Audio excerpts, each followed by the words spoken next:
Olá, pessoas históricas, como vocês estão? Eu sou Milena Barbosa, estudante de História, e no vídeo de hoje vamos aprender um pouquinho sobre a história do Brasil colonial, nos seus primeiros anos, e também aprender um pouquinho sobre a origem, a raiz etimológica da palavra colônia, colonização, colonizar, e saber o que significa cristãos novos, cristãos velhos, esses nomes aí que aparecem nessa história colonial do Brasil. Então, se você quer aprender sobre isso, pegue o seu caderno, seu lápis ou caneta e vamos para o vídeo.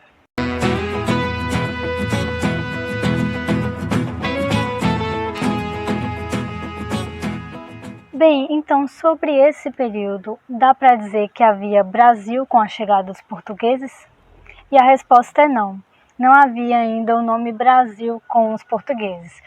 A terra onde que nós conhecemos, como o Brasil já foi chamada de Terra dos Papagaios, porque haviam muitos papagaios aqui, chamada de Vera Cruz e depois Santa Cruz, Brasis, Terra Brasílias, e só uns anos depois, uns 3 anos, e durante essa década de 1500, 1510, é que passa a ser chamada de Brasil. E esse nome por causa de uma madeira muito conhecida já em outros locais, que os portugueses também encontraram aqui, que foi o pau-brasil, Uma árvore muito grande, muito bonita, com uma cor bastante avermelhada, semelhante à brasa do fogo, Por isso esse nome. E essa madeira foi importante nos primeiros anos da colonização, porque ela era muito necessária para tingir tecidos, e essa cor vermelha é uma cor de luxo, uma cor rara, e era símbolo da realeza, símbolo da coroa, símbolo das pessoas mais ricas. E além de tecidos, para pintar tecidos, ela também é utilizada para fabricar móveis, Por isso, então, que a historiografia nessa ciência, como vimos no primeiro vídeo do canal, que estuda os escritos históricos, ela fala mais em América Portuguesa do que somente Brasil colonial. Mas Brasil também colonial também é utilizado. Uma outra coisa importante é que não se usa tanto mais hoje o termo descobrimento, pelo simples fato de que antes dos portugueses entrarem aqui, conhecerem essa terra que seria chamada Brasil, já existiam moradores aqui, que são os indígenas, que compreendem várias culturas diferentes, vários povos diferentes, várias línguas diferentes, e que representaram contato, não encontro. São duas palavras mais utilizadas pela historiografia atual para falar sobre essa ligação, entre os europeus, especificamente os portugueses, e os indígenas. E observe aí que esse contato, esse encontro se deu de formas diferentes, No começo um medo, um espanto, uma curiosidade, mas também relações de inimizade ou amizade e alianças entre si. Então foram se formando diferentes tipos de relações entre os portugueses e os indígenas. Então o descobrimento, ele representa uma visão muito etnocêntrica, sobre esse início do Brasil colonial. E o que é etnocêntrico, O que é etnocentrismo? É colocar um povo ou uma pessoa específica no centro da história humana, como sendo mais importante, como se tudo girasse em torno daquela visão de mundo daquele povo específico. E aqui, no caso, seriam os portugueses. Então vamos abandonar o quanto possível esse termo, Até porque os portugueses, eles sabiam que havia terras aqui. Não tanto como eles passaram a aprender depois, que se trata, na verdade, de uma terra com proporções continentais. Eles imaginavam no começo que era uma ilha. E realmente, sim, eles estavam planejando ir para as Índias, Era o foco deles, em busca de ouro, especiarias muito importante para a coroa portuguesa.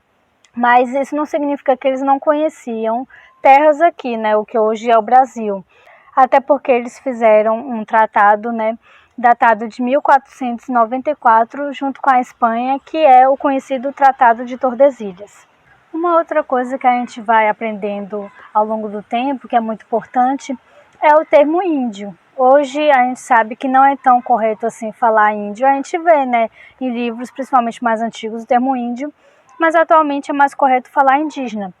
Até porque índio sugere que são povos de outro local, as Índias. E a gente sabe hoje que o Brasil não é as Índias. Então é preferível falar indígena. E se você conhecer, o povo, o nome do povo desse indígena, aí você fala. E melhor ainda, todos nós temos nosso primeiro nome. Então, se você conhecer o nome dessa pessoa, você chama pelo nome, e também o sobrenome, que é o nome do povo. Por exemplo, indígenas atuais muito conhecidos. Ailton Krenak, né? Ele tem o seu nome, primeiro nome, e o seu sobrenome, que é o nome do seu povo, os Krenak. Davi Copenaua, e por aí vai. Já a raiz, né, a origem etimológica da palavra colônia, assim como se derivam outras palavras como cultura e culto, vem do verbo latino colo, que significa eu habito, né, habitar, e cultivar a terra. Então, a palavra colonização, colônia, vem ganhando atualmente um sentido, às vezes duplo, né, de colônia de povoamento e colônia de exploração, mas sua origem envolve esses dois segmentos, né, o povoar e o explorar. E observe que aí, no caso da América Portuguesa, isso também aconteceu, né? Aconteceu tanto o povoamento como a exploração, mas observem que a diferença é que esses processos eles vão se intensificando. No começo não havia, né, todo um processo que a gente vai ver ao longo do tempo, como as capitanias hereditárias e o governo geral, mas havia sim uma exploração, e a coroa portuguesa e seus colonos, seus súditos, vão aprendendo aos poucos a intensificar a sua exploração nesse local, né, nas terras brasílias. E uma curiosidade é que nas documentações portuguesas, pelo menos até o final do século XVIII, não se encontra muito a palavra colônia. Você vai encontrar mais nessa documentação a palavra domínio e domínios ultramarinhos. Tá, então até aqui tudo bem. Mas a pergunta é, por que Portugal, né, foi um dos pioneiros nas grandes navegações? Por que Portugal se lançou ao mar dessa forma, né, tão pioneira? E para responder isso, não existe só um fator, mas vários fatores. O primeiro deles é a experiência, né, de Portugal no comércio de longa distância desde os séculos XIII e XIV. O segundo fator são as trocas econômicas com o mundo islâmico. E já aí havia implantação, né, de moedas. A terceira é a posição geográfica do país, que não tinha grandes embarcos de outros países, né, para realizar as grandes navegações, e também está localizado numa região com boas correntes marítimas. O quarto ponto é que Portugal era um reino unificado, diferente de outros reinos, isso já no século XV. O quinto ponto, que é por motivos comerciais, mas também por motivos frutos da mentalidade da época, né? A forma de pensar e de agir nesse mundo. Por exemplo, não só os portugueses, mas os europeus achavam que terras desconhecidas podiam ser paraísos terrestres, com seres fantásticos. Já o sexto fator diz respeito ao aperfeiçoamento, né, dos instrumentos para a navegação, permitindo, por exemplo, localizar navios a partir da posição dos astros. E também um elemento muito importante é a invenção das caravelas, né, que elas eram mais leves e mais rápidas do que outras embarcações, outros navios. Já o motivo 7, que corresponde aos motivos comerciais, como a busca de ouro e especiarias. A gente conhece, né, deve imaginar a importância do ouro, não só para as moedas, mas também para a construção de templos e castelos, por exemplo. Mas e as especiarias? Para o que elas eram importantes? E um dos fatores, né, para a importância das especiarias em Portugal e em outros países também é para a conservação de alimentos. Podemos dizer que Portugal está capengando aí nessa conservação e utilizava mais só sal, o fumo ou até mesmo apenas o sol, né, essa comida esquentando no sol para poder conservar, e não dava muito certo. Então a importância das especiarias é muito grande para Portugal. Já um outro fator, que é o oitavo, é que Portugal já tinha experiências com outros locais, como a costa de África, por exemplo, onde estabeleceu feitorias. E feitorias aí, né, são postos de comércios com fortificação, né, com fortes. E também eles experimentaram plantação em larga escala, como a cana-de-açúcar, em ilhas do Atlântico, como a Ilha da Madeira, dos Açores e ilhas do Cabo Verde. Então, esses são alguns fatores para se responder à pergunta de por que Portugal se lançou aí pioneiro nas grandes navegações. Mas uma outra pergunta importante é quem era Portugal neste período. E eu falei agora há pouco que Portugal era um reino unificado durante todo o século XV, mas também era um reino católico e absolutista. E o que isso significa? Que todos os poderes estavam alocados por direito divino nas mãos do rei, nas mãos da coroa. Isso inclui território, inclui súditos, inclui bens materiais, esses súditos podem ser da corte ou não, né? Todas as pessoas que fazem parte desse reino. E dentro desse território, desses bens materiais, incluem também os territórios conquistados, os novos territórios. Inclui também agentes desse local, que no caso são os indígenas. E atenção aí, porque essa é uma questão às vezes que cai em vestibulares, no Enem, por exemplo, que Portugal era um reino absolutista e patrimonialista. Isso significa, né, que esses poderes na mão da coroa do rei também envolviam poderes públicos e poderes privados. Mas isso então, né, significa que o rei poderia mandar e desmandar como bem quisesse? Não. Ele, junto com seus conselheiros, tinham, né, que levar em conta os interesses do clero, da nobreza, da alta e baixa nobreza, dos comerciantes e outros súditos, até porque se não levasse isso em consideração, ele poderia acabar enfraquecendo mesmo o seu reino. Então, de qualquer modo, apesar de, observe aí, ser um reino absolutista e patrimonialista, há limites, né, há considerações para essa forma de governar do Reino de Portugal, dessa coroa. Bem, tendo isso em mente, então nós podemos passar para os primeiros anos da colonização desde a chegada dos portugueses aqui nas terras brasileiras. E o primeiro modelo, né, de colonização foram as feitorias, que são esses locais de comércio com fortificação, com a construção de fortes, a exemplo da experiência portuguesa na costa de África. Então, desde o começo, os portugueses visaram muito a exploração do pau-brasil. Mas o pau-brasil não é uma árvore que dá em muitas florestas, né? Uma perto da outra, mas elas ficam distantes.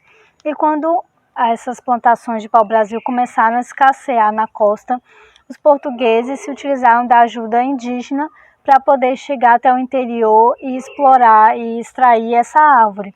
E como fizeram isso? Fizeram a partir de trocas comerciais, só que sem moedas. Então foram itens materiais. Em troca do pau-brasil, os indígenas recebiam ferro, por exemplo, que era um material muito importante para a fabricação de ferramentas, né, de armas. Uma outra coisa são os tecidos. E nesse aspecto, vamos desconstruir uma coisa que é muito passada aí nas escolas, né, e até no senso comum, que é que os indígenas trocavam esse pau-brasil por bugigangas, por coisas bestas e simples. Isso não é verdade, né? Eles trocavam por coisas importantes para o seu cotidiano, como as ferramentas, as armas e os tecidos. E nesse contexto, né, uma coisa que é muito importante é que Portugal ele não tem ainda o exclusivo colonial, que quer dizer a posse exclusiva, pelo menos na teoria, dos territórios, das gentes e do comércio. Portugal só vai se constituir, né, como exclusivo colonial, essas terras e essas gentes, a partir de 1580. Antes disso, né, Portugal não vai ter exclusividade no comércio. Mesmo depois de 1580, que já é o governo geral, Portugal ainda sofre com o contrabando de europeus como os franceses, mas principalmente antes disso é ainda pior, né, esse contrabando, essa ação de outros europeus junto com os indígenas.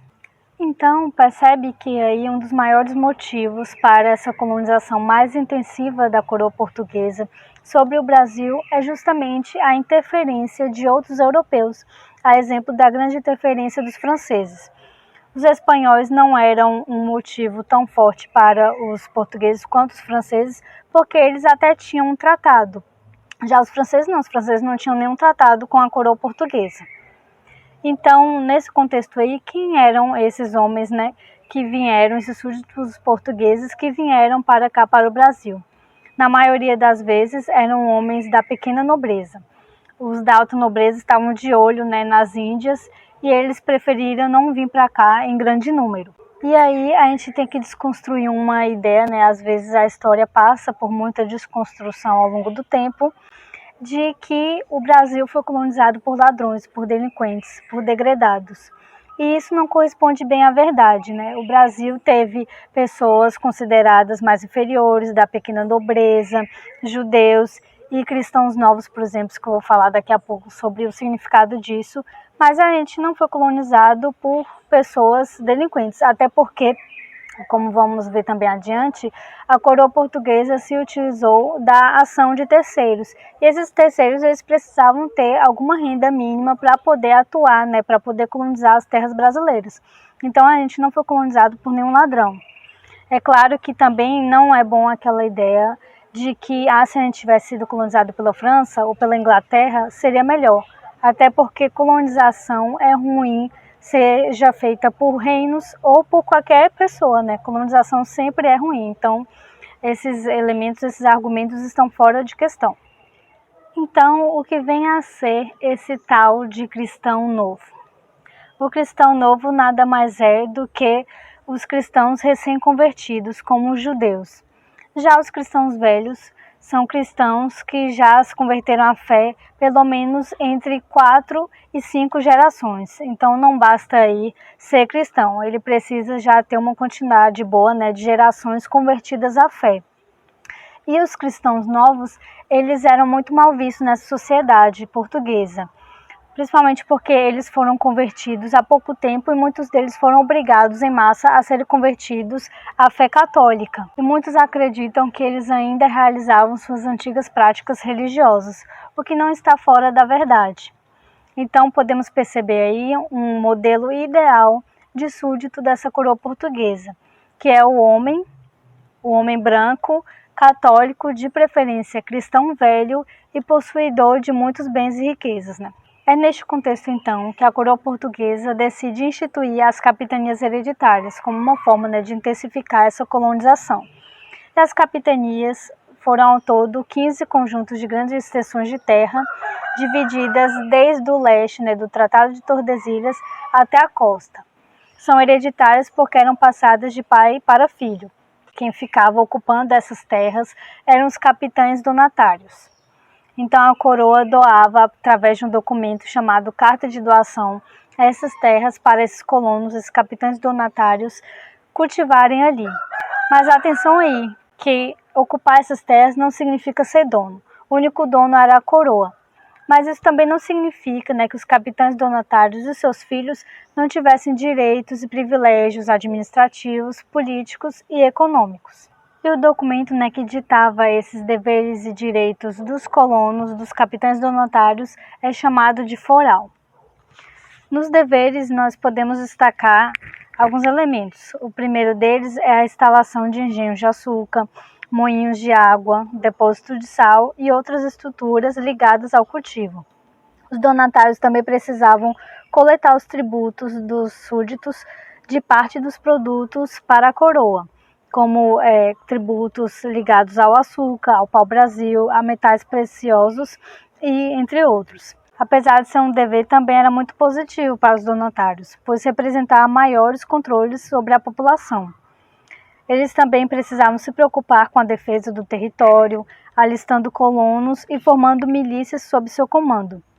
Tinham também que construir fortes e também combater os indígenas considerados hostis.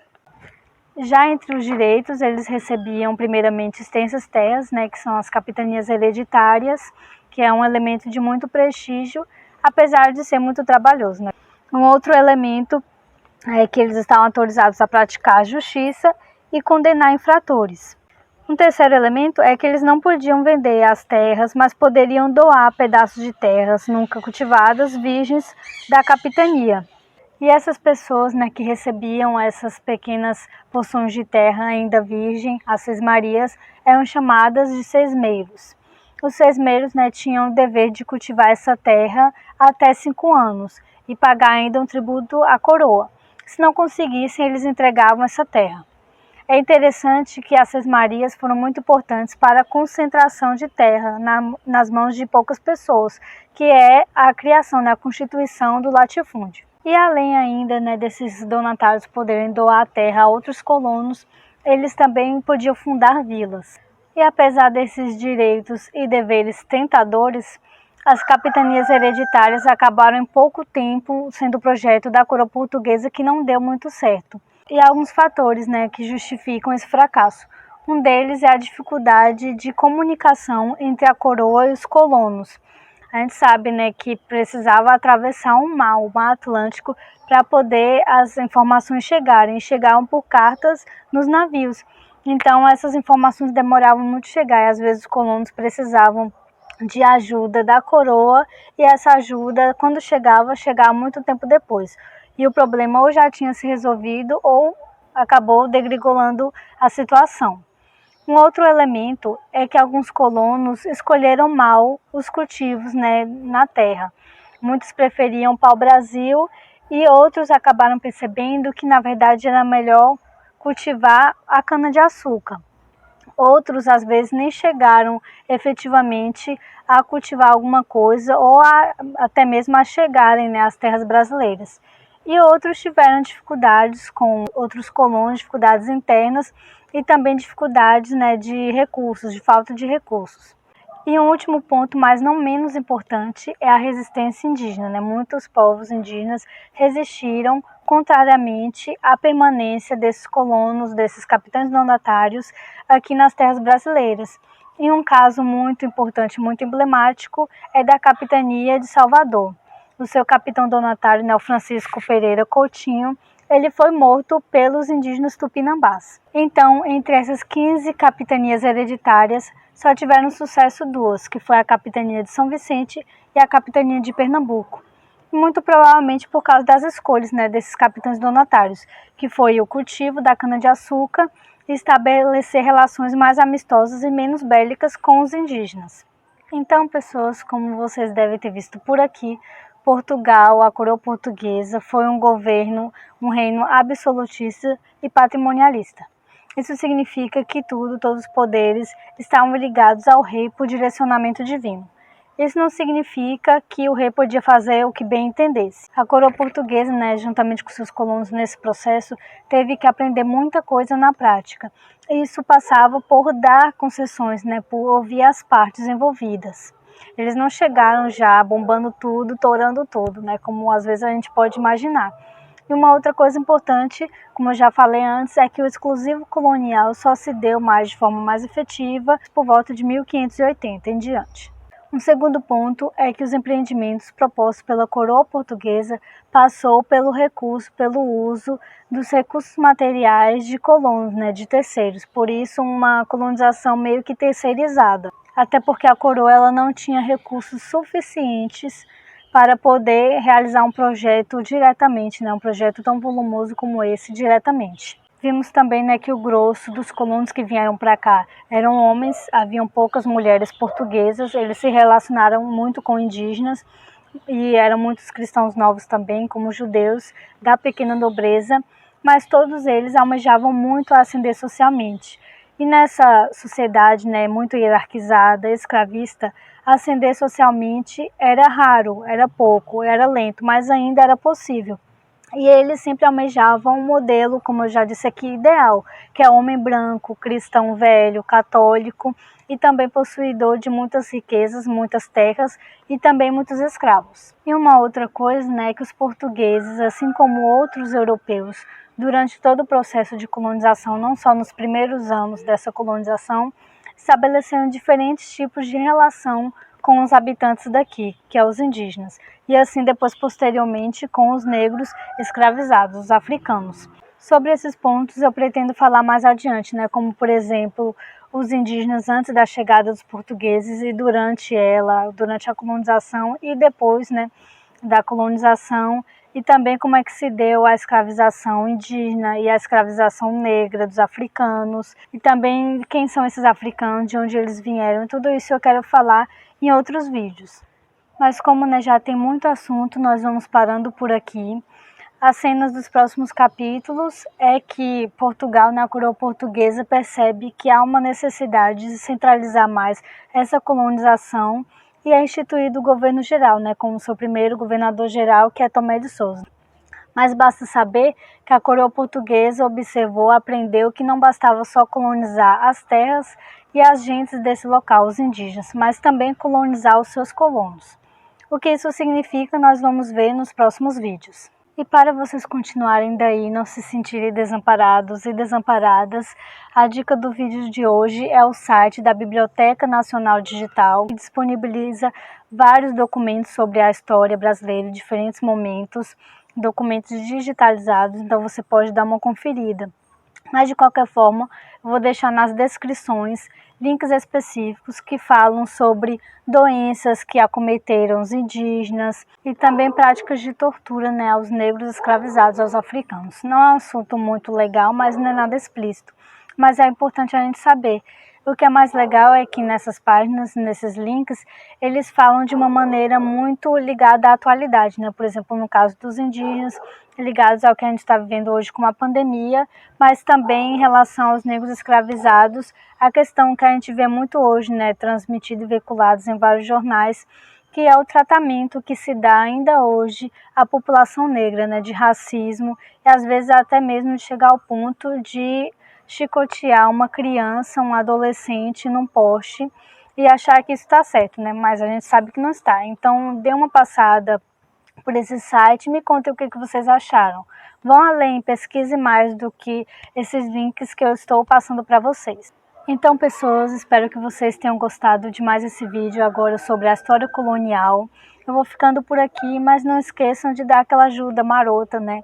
Dando seu like, curtindo, compartilhando com as pessoas que vocês gostam, seguindo, se inscrevendo. Vamos estudar, pesquisar e até um próximo vídeo. Façam como Genivaldo, que aproveita para assistir os outros vídeos do canal.